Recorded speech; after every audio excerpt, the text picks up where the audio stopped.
Assalamualaikum warahmatullahi wabarakatuh. Shalom, Om Swastiastu, Namo Buddhaya, salam kebajikan.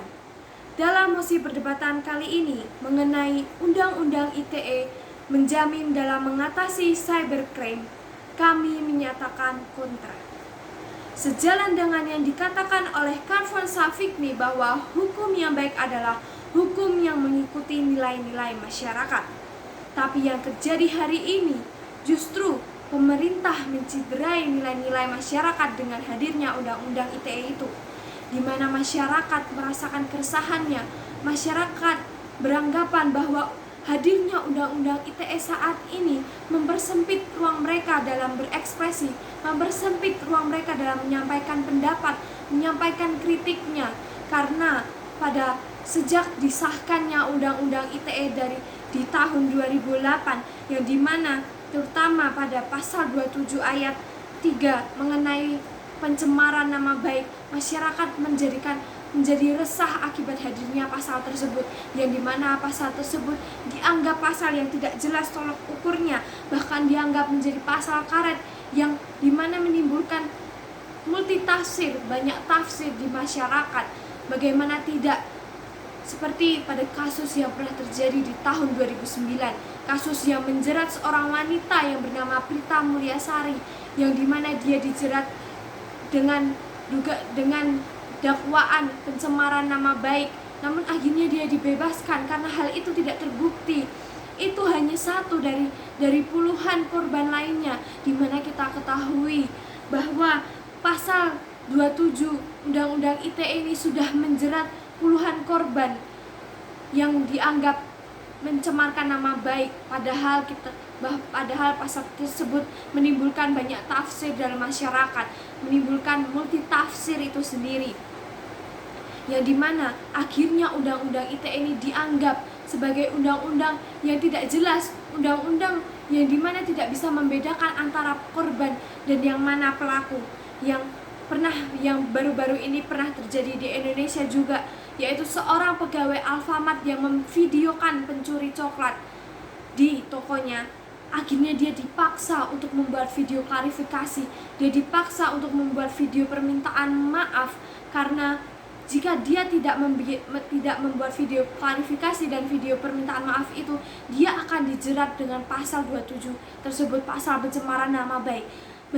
Bagaimana seorang pegawai Alfamart yang ingin melindungi dirinya, melindungi pekerjaannya, harus dijerat dengan pasal pencemaran nama baik, padahal dia merupakan korban di sini.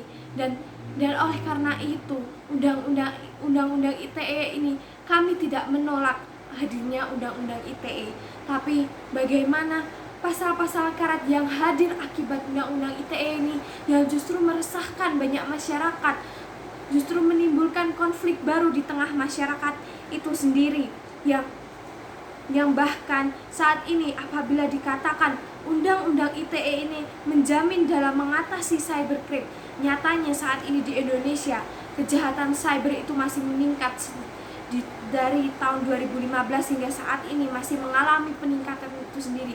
Jadi bagaimana Undang-Undang ITE ini dapat dikatakan menjamin dalam mengatasi cybercrime, sementara kejahatan cyber masih meningkat dan bahkan pasal-pasal karet yang menimbulkan multitafsir itu sendiri. Oleh karena itu, bagaimana upaya pemerintah dalam memberikan literasi, memberikan sosialisasi terhadap Undang-Undang ITE ini?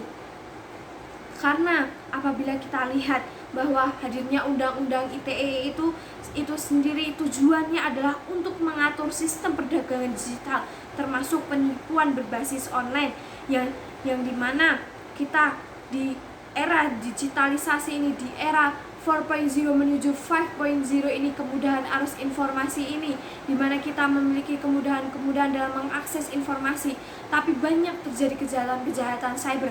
Maka hadirnya Undang-Undang ITE ini menjadi solusi di tengah masyarakat. Tapi nyatanya yang dikatakan solusi itu justru merugikan banyak masyarakat, merugikan kalangan masyarakat akibat hadirnya pasal-pasal karet tersebut. Jadi bagaimana upaya pemerintah untuk mengatasi pasal-pasal karet itu? Sekali lagi kami tegaskan, kami tidak menolak, tapi yang kami permasalahkan di sini adalah pasal-pasal karet yang ada di dalam Undang-Undang ITE itu sendiri. Bahkan kita ketahui di tahun 2020 itu juga pernah terjadi kebocoran data. Jadi bagaimana dikatakan bahwa Undang-Undang ITE ini menjamin dalam mengatasi cybercrime, bahwa jika yang terjadi hari ini kejahatan cyber yang dimana di tahun ini sendiri pun kemarin kita mendapat serangan cyber, serangan hacker dengan serangan hacker yang bernama Bjorka itu sendiri. Oleh karena itu, Undang-Undang ITE memanglah bagus, tapi jika dikatakan Undang-Undang ITE ini mengatasi kejahatan cyber masih belum mencapai hal tersebut. Sekian dari saya, terima kasih.